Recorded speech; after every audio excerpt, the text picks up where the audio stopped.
안녕하십니까, 에버랩스입니다. 4월 26일자에 재밌는 기사가 나왔기 때문에 이거 한번 같이 보려고 합니다. 서울 아파트의 거래량이 2년 7개월 만에 최다라고 합니다. 거래량 자체가 많이 올라갔다는 것은 의미가 좀 있습니다. 매도 매수 거래가 좀 많이 늘었다는 얘기죠. 그냥 단순히 특히 아파트 같은 경우 그냥 호가로만 해서 넘어간 거 말고 실제로 거래가 넘어갔다는 것, 그게 의미가 있기 때문에 그렇습니다. 그래서 매수 심리가 살아나는 거 아니냐, 이렇게 해서 이야기를 할 수가 있기 때문이죠. 자, 3월 달에 3,900건, 그래서 이번 달에는 4월 달에 이제 4,000건 정도가 넘어갈 것 같다고 합니다. 서울 아파트에서 거래량이 이 정도가 4,000건이다 그러면은 사실 그렇게 많은 건 아니에요. 예, 근데 이제 옛날에 비해서 이제 많이 늘어났다, 그 얘기가 될 것 같습니다. 그래서 2020년하고 비교를 하게 되면 아직 거래가 적다는 얘기고, 자, 전세가가 올라가고 신축 분양가가 오른 영향이라고 합니다. 그래서 우리 일전에 말씀드린 이제 그 내용, 우리 에버랩스에서 항상 강의할 때 이제 그런 말씀을 많이 드렸었으니까 그런 내용이랑도 거의 궤를 같이 한다, 이렇게 해서 보시면 될 것 같습니다. 자, 기사의 본문을 한번 보도록 하겠습니다. 21년 8월, 그때 당시에는 아마 코로나가 한창이었을 것 같은데 그때 4,000건 이후 가장 많은 거래량을 보이고 있다고 합니다. 그래서 월별로 따졌을 때는 2년 7개월 만에 최대치를 나타내고 있는 것이다. 그래서 매수 심리가 좀 살아나는 것 같다. 예, 부동산 경기가 굉장히 중요합니다. 건축 경기, 부동산, 건설 쪽의 경기가 굉장히 영향을 좀 많이 미치기 때문에, 그래서 이쪽에서 매수 심리가 살아나냐 아니냐가 굉장히 중요한 부분이죠. 경기가 올라가느냐, 좀 이제 숨통이 트이고 상승기로 들어가느냐 아니냐를 판단할 때 좋은 지표가 되기 때문에 그렇습니다.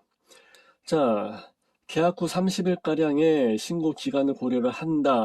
그래서 30일 이내 이제 부동산 매매 거래에 대해서는 뭐 옛날에 이제 2달이었습니다만은 이제는 30일로 줄었기 때문에 좀 빠르게 반영이 된 부분이 있죠.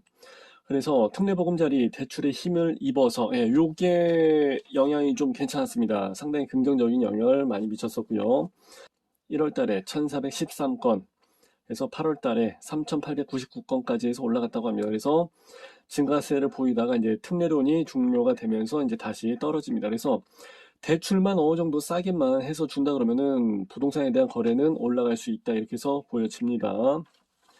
전세 가격이 1년 가까이 오르고 있고, 예, 신축 아파트 분양가도 비싸지면서 매수세로 이어지고 있다는 분석이 나오고 있다는 얘기인데, 자, 전세가는요, 하방 경직성이 있기 때문에 내려가기가 사실 쉽지는 않습니다. 신축 아파트의 분양가도 어떻게 보면 비슷한데, 제가 항상 말씀을 드렸던 게 뭐냐면은 원자재가, 뭐 구리서부터 뭐 금은서부터 뭐 유가서부터 이런 것들은 뭐 다 올라가 버리니까 계속해서 올라갑니다. 그래서 미분양이 날지언정 분양가 자체는 계속해서 올라갑니다, 라고 해서 말씀을 드렸죠. 그러다 보니까 신축에 대한 분양가가 상당히 부담스럽게 느껴지게 될 겁니다. 그래서 예전에 사전 청약을 했던 거 지금 와서 본 청약이 들어가니까 하려고 봤는데 금액이 너무 비싸졌다, 이겁니다. 그래서 이거 가지고 상담을 되게 많이 받았어요. 아니, 교수님 이거 지금 해야 돼요, 말아야 돼요? 그래서 우리 에버랩스 게시판에도 이런 내용들이 많이 나와 있습니다. 그래도 해야죠. 그래도 주변에 나와 있던 시세보다는 저렴하게 나온 거기 때문에 그래도 해야지, 어떻게 하겠습니까?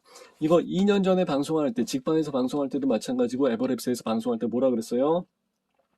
나중에 2년 후에 본 청약을 하게 되면은 우리가 지금 생각하는 그 시세가 아닐 겁니다. 그렇게 해서 계속 말씀을 드렸던 이유가 바로 이런 부분이에요.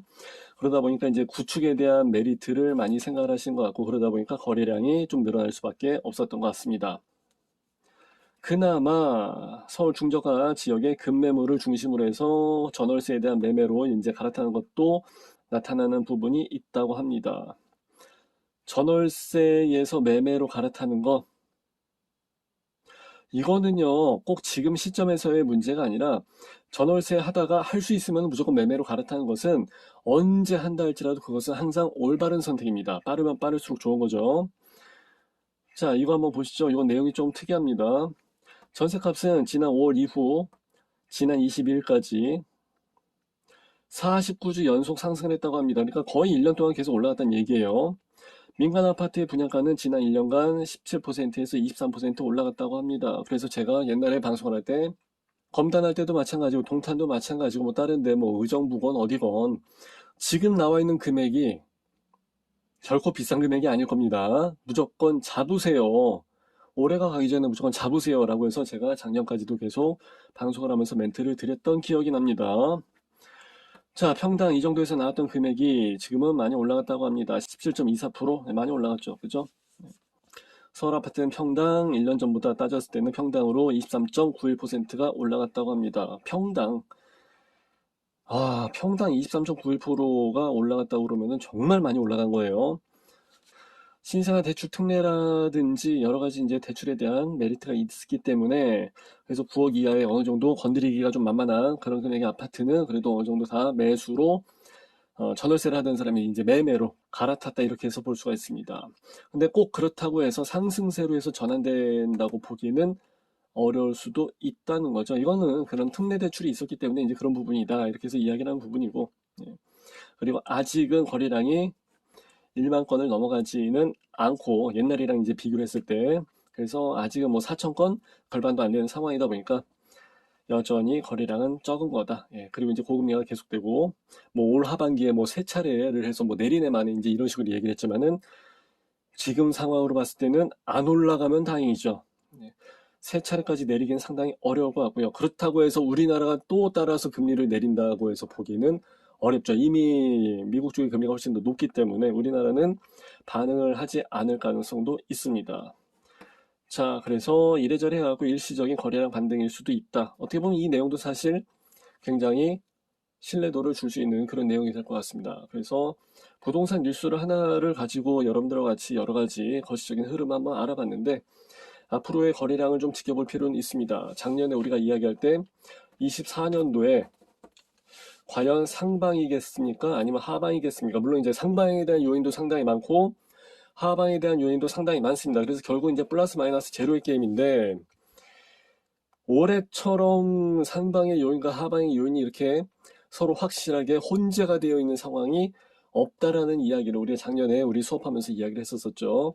그래서 아직은 4월달이 지나가고 있는 이런 시점에서는 조금 더 지켜봐야 될 것 같습니다. 예, 계속해서 예의주시하면서 저도 보고 있으니까 여러분들도 관심을 가지고 같이 보시면은 도움이 될 것 같습니다.